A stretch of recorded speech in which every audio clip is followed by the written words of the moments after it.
I stopped counting the nights when I realized the forest had started counting them for me. Every time I closed my eyes, something outside whispered the number I was on. I was never the kind of person to believe in curses, but the forest changed that. When I first stepped past the crooked wooden sign that read 99 nights, I thought it was just an old urban legend, a name kids whispered to scare each other at bonfires. The first night was quiet, too quiet. The forest seemed to breathe around me like a living thing holding its breath, and the wind didn't move. The branches didn't sway. The silence was so heavy, I could hear the blood rushing in my ears.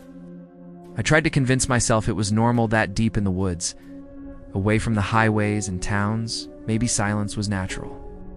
But it wasn't. I felt watched. I built a small fire near the ruins of what looked like an old hunting cabin. The walls had collapsed decades ago, but the stone fireplace still stood, blackened by time. As I sat there, shadows from the fire stretched unnaturally long. Too long. One of them bent the wrong way, like the flame was pulling it sideways instead of back. I blinked, rubbed my eyes, and it snapped into place again. That night, I dreamed of tall figures standing just beyond the tree line. Dozens of them. They never moved closer. They never spoke. But I knew they were waiting. By the third night, the forest had changed. Paths I walked during the day twisted on themselves, leading me back to the same hollow oak, its bark scarred with strange carvings, circles, triangles, something that looked like an eye. My compass spun uselessly in my hand. Every step deeper felt like stepping into a maze that didn't want me to leave. Food began to spoil faster than it should. Water from my bottles turned foul, metallic, even though I had filled them only hours before. At night, the firewood refused to burn, as if the forest was starving me of light. That was when I began to hear the whispers. They weren't loud, not at first. Just faint murmurs between the trees, as if the forest carried voices through the wind. Sometimes it was a man's voice, deep and commanding. Other times it was a woman's, soft and sorrowful. And sometimes I heard children laughing, always far away, always where I couldn't reach. On the seventh night, I carved marks into a tree to count the days. By morning, they were gone. The bark healed itself overnight, leaving only smooth wood. No trace of my knife. I carved again the next day, and again it healed. The forest didn't want me tracking time. Sleep became impossible. I'd wake gasping, drenched in sweat, with the sound of footsteps circling my camp. When I grabbed my flashlight, nothing was there. No prints in the dirt, no broken branches, just the silence swallowing everything. The 10th night was the worst so far. I woke to the smell of smoke. My fire had burned out hours ago. Yet the air was thick with the scent of charred wood. I turned and froze. The ruins of the old hunting cabin were gone. On its place stood a full, unbroken cabin. Windows glowing with warm orange light. Shadows moved inside human silhouettes, pacing slowly, as if a family was alive within. My chest tightened. I knew it shouldn't be there. I knew I was seeing something I wasn't supposed to. Still, I stepped closer. The wood looked freshly cut, the door sturdy and new. From inside, a voice called out. A woman's voice. Soft, gentle. Come in. It's cold out there. I ran. I didn't stop until my lungs burned and my legs gave out. When I turned back, the cabin had vanished. Only the ruins remained, broken stone and rotting wood. That was the night I stopped trusting my own senses. On the 12th night, I caught sight of something between the trees. Figure, tall, thin, draped in what looked like bark and moss. Its face was hidden, but I could see where eyes should have been two hollow pits that seemed to glow faintly like embers. I froze. I didn't move, didn't speak, just stared. Then, as quickly as it appeared, it slipped behind a tree and was gone. From then on, I knew I wasn't alone.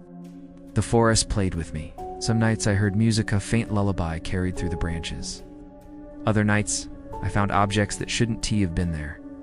A child's shoe half buried in the dirt, cracked porcelain doll leaning against a stump, a photograph of a family I didn't recognize, pinned to a tree with a rusted nail. By the 15th night, the whispers became words. They called my name, not once, not twice, but over and over, in voices that belonged to people I once knew, my father, my childhood friend, even a woman I loved years ago. All of them asking me to stay, to keep walking, to keep counting the nights. I don't remember when I last saw the sky. The canopy grew thicker, branches tangling until the stars vanished. Days blurred into nights. My clock stopped ticking. My phone battery drained, even though I had turned it off. The forest was swallowing everything: time, light, even me. And yet something inside me refused to leave. I told myself I would last longer than anyone else. I would see all 99 nights.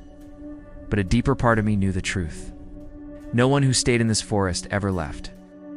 That truth carved itself into me the night I saw my own shadow move on its own.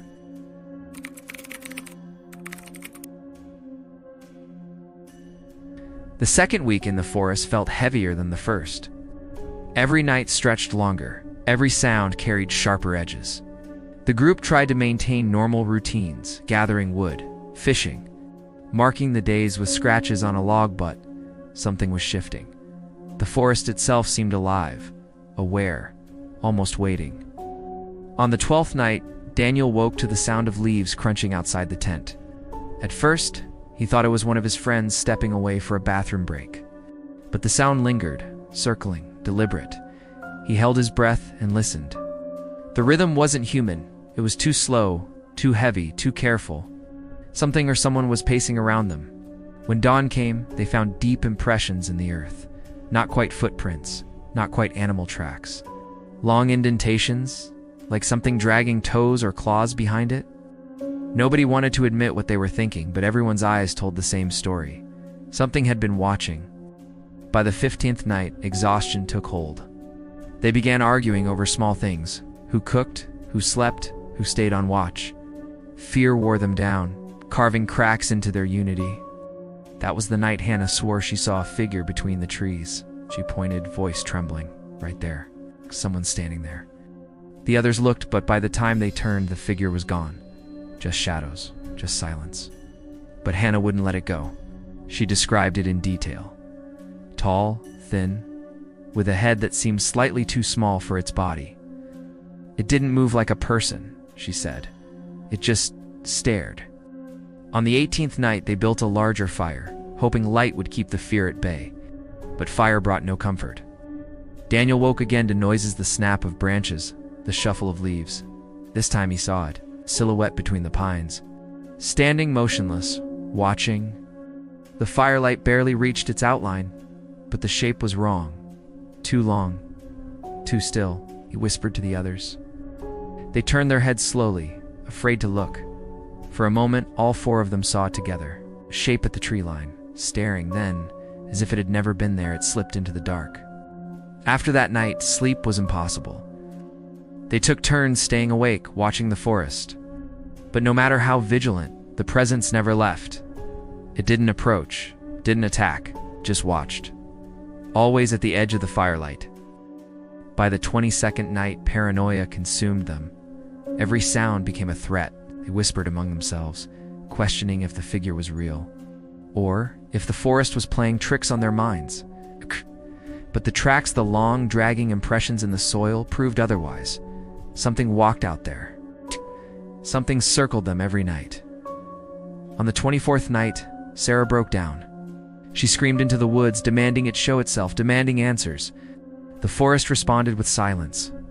Then, from far beyond the trees, a sound rose, a low, guttural hum, almost like a voice, but too distorted to be human. It rattled through the air, vibrating the leaves.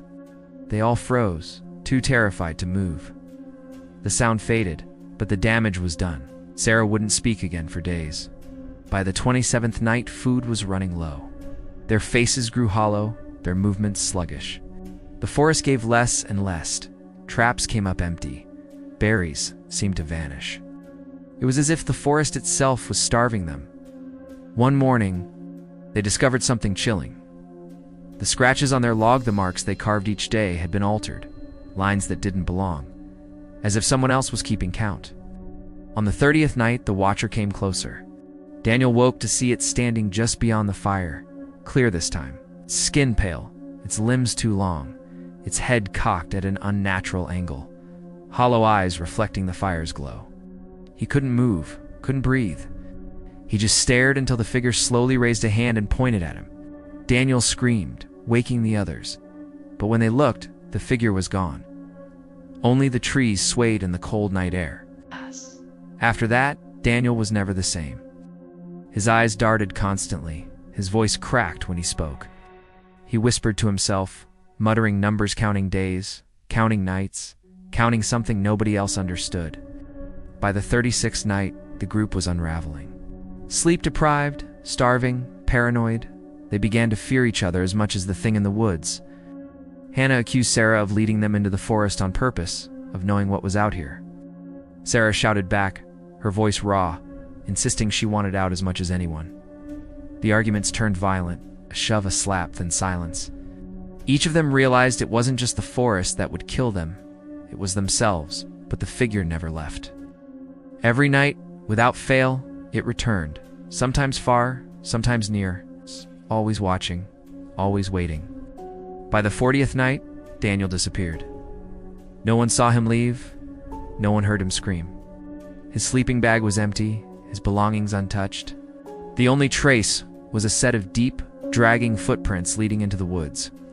They searched, calling his name, but the forest swallowed every sound. Daniel was gone. The group dwindled to 3, huddling around the fire, too broken to speak.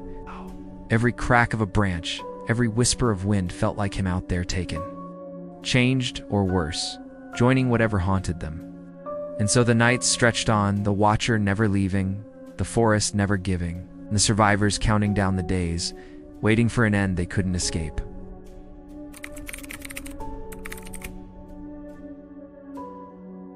I don't remember falling asleep, but when my eyes snapped open, I knew it was the 99th night. The forest felt different, heavy. The air was so thick it pressed down on my chest. Every shadow stretched unnaturally long, twisting across the ground like grasping hands. The silence was worse than any scream. It was the silence of something waiting. I lit my lantern, but its glow seemed weaker than before, barely cutting through the dark. My notebook was on my lap, filled with 98 entries of warnings, symbols, and desperate scribbles. My hands shook as I opened it to the last page. The words were already written, though I didn't remember writing them.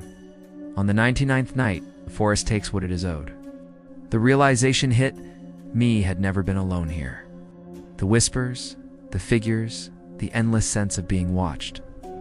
All of it was building to this moment. The trees groaned as if alive, their bark cracking open like wounds. From those wounds seeped shadows, forming tall, twisted shapes. They stood just beyond the reach of my lantern, countless figures circling me, waiting for me to break. I tried to speak, but my voice was swallowed by the darkness. My heartbeat was so loud I thought it might burst out of my chest. Then one of the figures stepped forward. It's unlike the others, its face was clear, pale, hollow eyes locked onto mine. It was me. The doppelganger's lips moved in perfect sync with my own thoughts. You shouldn't have stayed. It reached out, and every instinct in me screamed to run. But where? Every direction was the same endless maze of trees. Still, my legs carried me into the black. I sprinted blindly, branches tearing at my skin, the forest itself pulling me back. The shadows followed, their footsteps echoing with mine, growing louder with every stride. I stumbled into a clearing I had never seen before. In the center stood a massive tree, taller than any I'd ever known. Its trunk was carved with symbols identical to the ones in my notebook. My lantern flickered, then died, leaving only the faint glow of the carvings. They pulsed like a heartbeat.